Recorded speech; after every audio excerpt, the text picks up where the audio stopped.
Hello, investidores! Hoje eu vou te mostrar quanto tempo demora para você dobrar o seu dinheiro em diferentes tipos de investimentos, com algumas simulações e pegando dados históricos. E eu vou te mostrar como isso é possível em um tempo relativamente curto, considerando as oportunidades de investimento que a gente tem hoje. Inclusive, se você quiser manter a sua carteira mais segura, caso você seja um investidor mais conservador. Hoje nós temos grandes oportunidades tanto em renda fixa quanto em renda variável, e isso dá uma flexibilidade para a gente montar diferentes carteiras que possibilitem dobrar o nosso dinheiro em um tempo relativamente curto. E tudo isso é possível justamente por conta do efeito dos juros compostos. Ou seja, você investe o seu dinheiro hoje, ele vai render um juro X. No dia seguinte, ou no mês seguinte, ou no ano seguinte, ele vai estar rendendo em cima do montante acumulado. Ou seja, se você investiu R$1.000 agora, rendeu 10% e você terminou o ano com 1.100, e aí no ano que vem rendeu mais 10%, agora esses 10% rendeu em cima de R$1.100. E assim, os juros vai se acumulando e permitindo com que a gente chegue no nosso objetivo mais rápido. E aí, quando eu falo de juros compostos, muita gente fica com a dúvida, porque assim, na renda fixa é muito fácil de enxergar como os juros compostos funcionam, mas na renda variável é um pouco diferente. Por quê? Porque a gente está falando de receber dividendos, juros sobre capital próprio, qualquer tipo de provento, e a gente precisa reinvestir esse dinheiro para que esse efeito ocorra. Já na renda fixa, esse efeito ele vai acontecendo naturalmente.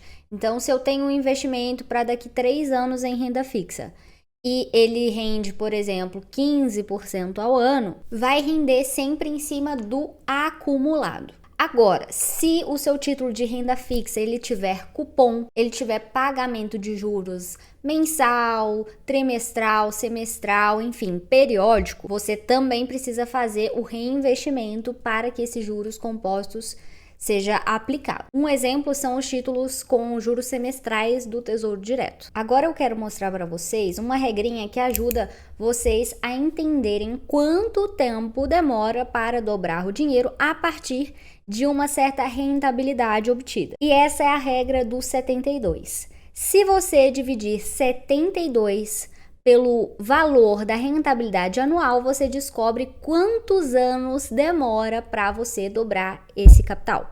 Então, por exemplo, se eu dividir 72 por 6%, eu vou ter um valor de 12 anos. Se a minha rentabilidade for maior, for, por exemplo, de 10%, eu vou ter um valor de 7,2 anos. E se essa rentabilidade aumenta ainda mais e vai, por exemplo, para 15%, eu vou ter uma rentabilidade que é capaz de dobrar o meu dinheiro em 4,8 anos. Então, obviamente que quanto mais rentabilidade eu tiver, em menos tempo eu dobro o meu dinheiro. Tá, Bianca, mas na prática, as oportunidades que a gente está vendo hoje, em quanto tempo isso é possível? Então agora eu vou te mostrar oportunidades em renda fixa, em ações, em FIIs e em ativos internacionais para você ter uma base, uma noção.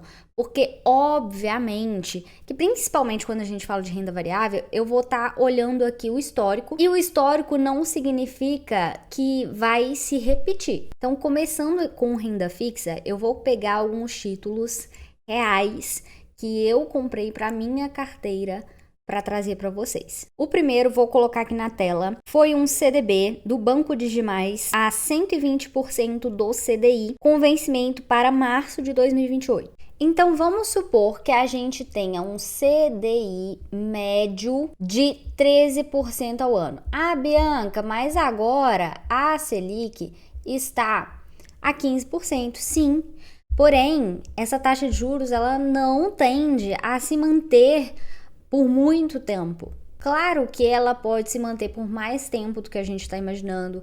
Ela pode, inclusive, subir mais um pouco antes de começar a cair. Mas, se a gente está pensando ali num prazo de 4, 5 anos, dificilmente ela vai se manter, claro, se a situação econômica não continuar piorando. Então eu tô jogando a média. Por quê? Porque a média vai ser ali a média ponderada nesse tempo todo ali de 4, 5 anos, por exemplo. O CDI, ele é um pouquinho abaixo da Selic, mas vamos considerar então que o CDI vai ficar a 13. Então, se o CDI médio for 13%, significa que 120% do CDI vai ser equivalente a 15,6% ao ano em média. Só que a gente ainda tem o desconto de 15% sobre o rendimento do imposto de renda. Então, a rentabilidade líquida seria de 13,26% ao ano. Se a gente pegar a regra dos 72 e dividir 72 por 13,26, a gente chega em algo equivalente a 5,4 anos. Ou seja, em quase 5 anos e meio, você dobraria o seu dinheiro com uma taxa de 120% CDI, se o CDI médio fosse de 13% ao ano nesse período aqui. Agora, vou colocar aqui na tela outro CDB, agora do Banco Master, para junho de 2027. E, obviamente, que esse é um título mais arriscado. Por quê? Porque o Banco Master, ele é um banco mais arriscado. E quando eu investi, eu já sabia disso, mas resolvi correr o risco. Por quê? Porque eu vi muita gente julgando e achando que investir num CDB do Master era o fim do mundo. Só que eu não entendo porque essas mesmas pessoas investem em CRIs, em CRAs, que também tem mais risco e não tem garantia do FGC. E às vezes não tá pagando nem a rentabilidade que os CDBs do Master tá pagando. Então, risco contra risco, será que não vale mais o risco de um título que tem garantia do FGC? Dado que o FGC conseguiria pagar essa dívida caso o banco quebrasse? E ainda tem o fato de que muito possivelmente os outros bancos brasileiros não vão deixar isso acontecer, porque isso é muito ruim para o cenário das instituições financeiras. Então, obviamente que isso não é uma indicação, mas eu estou trazendo aqui exemplos reais da minha carteira para mostrar para vocês. E esse CDB está pagando CDI mais 4,10%. O que é legal de um CDB um pouco híbrido atrelado ao CDI? Porque você aproveita a alta e ao mesmo tempo pré-fixa uma taxa. Então, para esses cenários um pouco de incerteza, onde espera-se que possivelmente a Selic vai se manter alta por um tempinho a mais, mas depois vai começar a cair, só que a gente não sabe exatamente quando. Um título como esse, que a gente tem uma parte pré-fixada e a outra atrelada ao CDI, é interessante porque você aproveita esse tempo de Selic se mantendo alta e ao mesmo tempo, quando ela começa a cair, você ainda tem um juros a mais pré-fixado. Então vamos fazer as contas aqui. Vamos supor que essa taxa de CDI mais 4,1% dê ao longo do tempo uma média de 17% ao ano. Obviamente que eu estou considerando essas taxas altas pelo cenário atual que a gente tem hoje. Se a situação fosse há alguns anos atrás, 2019, por exemplo, a minha análise aqui, a minha projeção seria diferente. E isso daqui é uma projeção, não quer dizer que vai se concretizar não, tá? Só tô fazendo uma simulação para vocês entenderem. Se a gente descontar 15% aqui de imposto de renda, a gente teria uma rentabilidade líquida de 14,45% ao ano, mais ou menos. Se a gente usar a regra do 72 e dividir 72 por 14,45, a gente tem algo em torno de 5 anos. Ou seja, a situação já melhorou um pouquinho. Agora, outro print aqui para vocês de um CRI de prazo de 48 meses, uma rentabilidade de 22,14% ao ano, líquida. Por quê? Porque CRIs não tem imposto de renda, pelo menos por hora. E mesmo que venha a ter, tudo que você comprou de CRI antes de 2026 vale a regra antiga de não ter imposto sobre o rendimento. Nossa, Bianca, mas essa rentabilidade é excelente. Sim, Só que claro que o risco é maior do que os outros títulos que eu mostrei anteriormente para vocês. Então vale entender se na sua carteira, de acordo com o seu perfil de investidor e os seus objetivos, esse tipo de título cabe ou não. Então, se esse título aqui rende 22,14% ao ano já isento de imposto de renda, ou seja, essa é a rentabilidade líquida, se a gente dividir 72 por esse valor, a gente tem 3,25 anos, ou seja, 3 anos e 3 meses. Agora eu vou mostrar para vocês uma outra opção de renda fixa que tem um potencial também de dobrar um dinheiro em um curto período de tempo. Mas, obviamente, não existe nada garantido. Esse daqui é o histórico das taxas do Tesouro IPCA+ 2035, que hoje nem existe mais para ser comprado. Ou seja, quem tem esse título pode vender a qualquer momento, porém, se você for comprar hoje, ele já não está mais disponível. Ele foi substituído pelo Tesouro IPCA+ 2040. Por quê? Porque a cada ano o Tesouro vai reciclando os vencimentos dos títulos, tira uns de circulação para compra e coloca outros com outras datas de vencimento no lugar. Mas eu trouxe ele como exemplo, por quê? Porque ele é um título que, desde 2010 até 2024 foi negociado e é um título com vencimento parecido com o 2040 para a situação que a gente tinha em 2016. Não peguei o 2040 porque o 2040 surgiu a partir desse ano, então a gente não tem histórico para olhar. Então perceba que lá em 2015, onde a situação estava bem ruim e bem semelhante ao que temos hoje, tanto é que as taxas de 2015 e início de 2016 ali são basicamente as mesmas taxas que a gente está encontrando agora. Aí, logo em seguida, a gente teve um impeachment da Dilma, que obviamente não estou falando que esse cenário vai se repetir, mas que as coisas começaram a melhorar, a economia começou a voltar a se estabilizar. E com isso, as taxas que antes estavam ali na casa de IPCA+ 7,8 caíram até 2019 ali, pré-pandemia, para uma taxa de IPCA+ 3,3. Quando a gente fala dos títulos públicos, a gente tem que entender que o preço praticado deles é inversamente proporcional às taxas. Então, se a taxa está alta, o preço está baixo. E se a taxa está baixa, o preço está alto. E a gente pode ver aqui no histórico de preço para confirmar essa informação. Perceba que em 2016, como a taxa estava alta, o preço está aqui embaixo, na casa dos R$700, e aí o preço foi subindo conforme a taxa foi caindo. Então é sempre um movimento inversamente proporcional.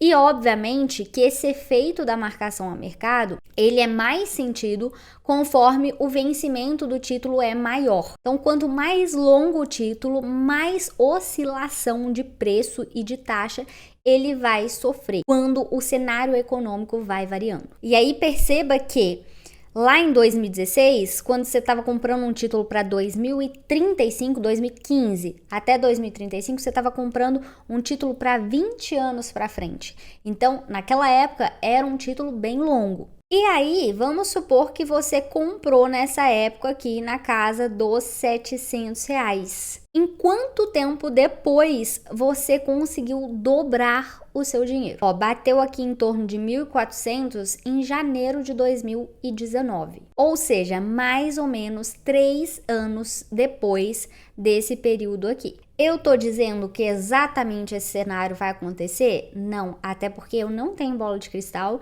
não posso afirmar nada, visto até que no Brasil hoje, cada dia a gente acorda com uma notícia diferente, então não dá para saber muito o que esperar. Mas, ainda que a gente não tenha esse cenário em 3 anos ou em 4 anos, a taxa que a gente tem hoje, por exemplo, no Tesouro IPCA+ 2040, que está na casa de IPCA+ 7, já é uma taxa muito boa, principalmente para carregar ali para o longo prazo. É muito difícil investimento bater IPCA+ 6, quem dirá IPCA+ 7. Então, é uma oportunidade interessante de comprar esse título, pensando que se existir a possibilidade de fazer marcação a mercado, você pode ganhar muito mais dinheiro em menos tempo, mas também, se você puder levar ao vencimento, é uma taxa muito interessante. Agora, falando dos FIIs, eu peguei aqui o relatório gerencial do HGLG11 e trouxe para vocês um dado que a própria Pátria, a própria gestora, trouxe aqui para nós, que a rentabilidade média desde o início foi de 14,8% ao ano. E olha que a gente tem que considerar que os últimos anos para a bolsa de uma forma geral, mas para os FIIs também, foi bastante avassalador. E os ativos sofreram bastante. Não estou generalizando, não vou falar que todos, mas grande parte sofreu um impacto forte. Então, se a gente pegasse períodos diferentes, a gente teria até uma rentabilidade anual, às vezes, maior. Então, se a gente pegasse essa rentabilidade de 14,6% por ano e descontasse 20% de imposto de renda, e aí eu vou explicar por quê. Porque se eu não considerar isso daqui, muita gente vai falar, mas os FIIs na hora de vender tem 20% de imposto de renda. Sim, sobre os dividendos não tem, mas sobre a venda a gente tem esses 20% aqui. E isso daqui daria mais ou menos 11,68% ao ano. E se a gente pegasse os 72 e dividisse por 11,68, a gente teria aproximadamente 6,16 anos.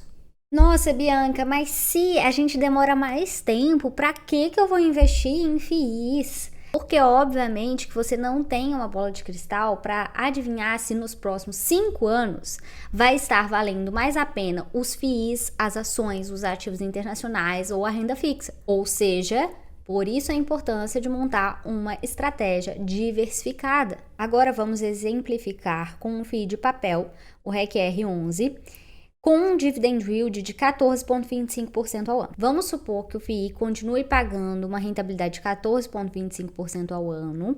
Se você comprar a esse preço aqui, é mais provável que ele pague uma taxa próxima disso do que se você esperar ele chegar a R$100. Por quê? Porque o dividend yield é um indicador que ele considera o preço, ou seja, a quantidade de dividendos pelo preço que ele está custando.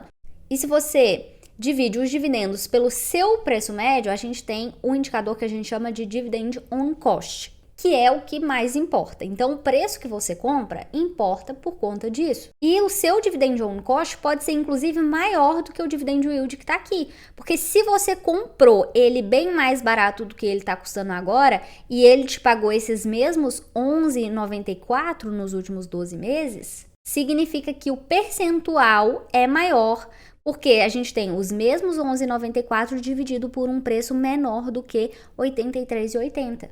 Então, conforme o preço vai subindo aqui, se ele mantém o mesmo dividendo mensal, você vai ter um dividend yield diminuindo. Mas vamos supor que ele continue pagando esse valor e você tem um preço médio igual ao valor atual. A gente sabe que os 14,25, pelo menos por enquanto, isso pode mudar, é isento de imposto de renda. Então, se a gente pegasse os 72 dividido por 14,25, a gente teria algo em torno de 5 anos. Agora, vamos pegar exemplos de ações, e a primeira que eu trouxe aqui foi a PetroRio, que nos últimos 5 anos rendeu o equivalente a 440,37%, ganhando disparado de CDI, de IFIX, de Bovespa. E eu fiz o cálculo aqui, e esses 440% em 5 anos daria o equivalente mais ou menos a 39% ao ano,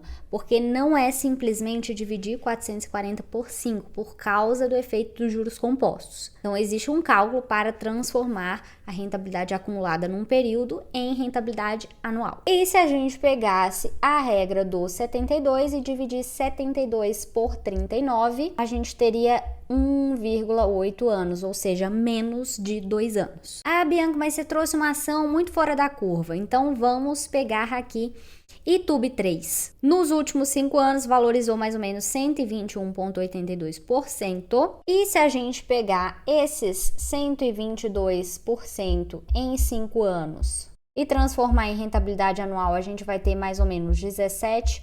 2,4% ao ano. E usando a regra dos 72, a gente vai ter 4,1 ano. E aqui eu não estou considerando imposto de renda, porque hoje, pelo menos, você consegue vender até R$20.000 por mês em ações sem pagar imposto. Por fim, vamos ver aqui o IVVB11 como exemplo de ativo internacional, já que ele segue o índice mais conhecido, que é o S&P 500, as 500 maiores empresas americanas, e ele se valorizou nos últimos 5 anos 118,22%. E eu já peguei o IVVB11 porque ele já considera a variação do S&P mais a variação do dólar perante o real. E se a gente pegasse esse 118% em 5 anos, isso daria um pouco mais do que 16% ao ano, e pela regra dos 72, a gente teria aqui 4 anos e meio. Ah, mas é muito difícil acertar os melhores ativos, e você trouxe aqui exemplos de bons ativos. Claro, obviamente, é por isso que a gente precisa construir uma carteira diversificada e tentar entender quais são os melhores ativos baseado naquilo que a gente está vendo hoje, que é um retrato, uma fotinha do que aconteceu e de uma projeção do que pode vir a acontecer e que não necessariamente vai. Por isso é importante vocês não apostarem em todas as fichas. E é importante relembrar também que, às vezes, mais importante do que só querer acertar as grandes oportunidades é também evitar os erros profundos, que é o famoso risco da ruína. Por quê? Porque se você tem um ativo que ele cai muito, para ele se recuperar é muito difícil. Se ele cai 50%, para ele voltar ao preço que você comprou, na verdade ele não tem que subir 50%, ele tem que subir 100%. Ele tem que dobrar de valor. Então, às vezes, mais importante do que só querer acertar, é ter uma carteira equilibrada de modo a não se expor a um risco muito exagerado, de forma que você possa perder boa parte do seu dinheiro em um único ativo. E às vezes, poucos ativos da sua carteira vão ser os maiores responsáveis por grande parte da sua rentabilidade. E aí, para você evitar o viés do achismo, é muito importante que você construa uma estratégia, que é a divisão da sua carteira, o percentual que você vai ter em cada coisa, porque definir isso e seguir desde o início evita com que você ache alguma coisa e faça as suas compras ou vendas com base nesse achismo seu. Porque se a gente for levar em consideração sentimento ao invés de razão enquanto investidores, a chance é muito maior da gente errar. Então, quando você tem regras bem definidas e você segue essas regras a qualquer custo, você evita esses erros sentimentais. Então é isso, espero que vocês tenham gostado do vídeo. Se gostou, não esquece de deixar o seu like, de se inscrever no canal e também de me seguir lá no meu perfil do Instagram, @BiancaNasFinanças, onde eu falo mais sobre finanças e investimentos. E se você quer ser acompanhado por mim, seja para construir a sua carteira do zero, mesmo que você não tenha nada de conhecimento ou muito pouco, ou se você já começou a investir e quer um consultor de investimento te acompanhando para você melhorar a rentabilidade da sua carteira, vai lá no meu perfil, me manda uma mensagem no direct ou clica no link da minha bio que a gente vai conversar. É isso e até mais.